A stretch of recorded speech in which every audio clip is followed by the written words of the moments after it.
তৈরি করে বসতে ভোট কেড়ে নেবো, ভোট দেওয়ার ক্ষমতা কেড়ে নেবো। আর তৃণমূল বলছে আমাকে ভোট দাও, তোমাকে কেউ কিছু করতে পারে। আর আমরা কি বলছি, এসআইআর নিয়ে আতঙ্কিত হবেন না। আতঙ্কিত হলে সমাধান হবে না। কদিন আগে পেপারে বেরিয়েছিল, আপনারা দেখেছিলেন, এসআইআর এর আতঙ্কে একজন মারা গিয়েছে। গিয়ে আপনারা দেখেছেন, পেপারটা দেখেছিলেন?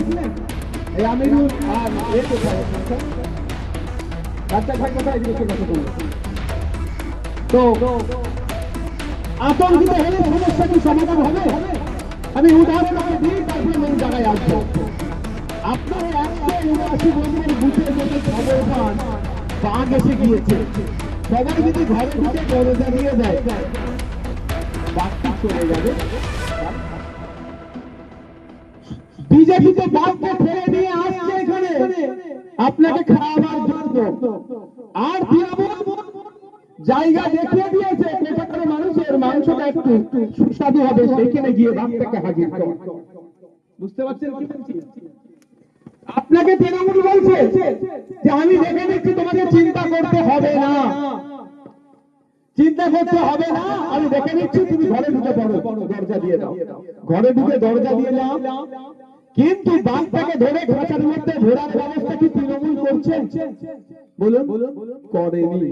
তাহলে আমাকে কি করতে হবে? আমি আতঙ্কিত হয়ে যদি ঘরের মধ্যে ঢুকে যাই, তাহলে আমাকে 24 ঘন্টা নয় 365 দিন ঘরের মধ্যেই থাকতে হবে, বাইরে বাঘ আছে।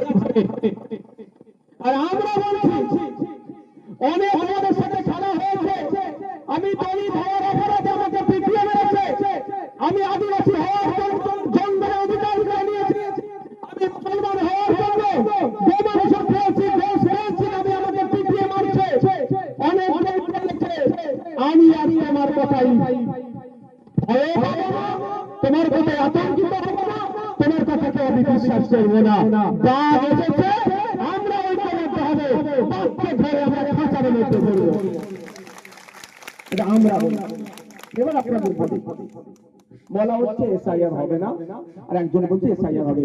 আর আজকে এখানে আমি দাঁড়িয়ে বলে যাচ্ছি, এখানে তো অনেক নতুন নেতা উঠেছে, ওই নেতাদের কিচ্ছু দম নেই। দিদি যেটা বলবে ওদেরকে শুনতে বাধ্য হবে।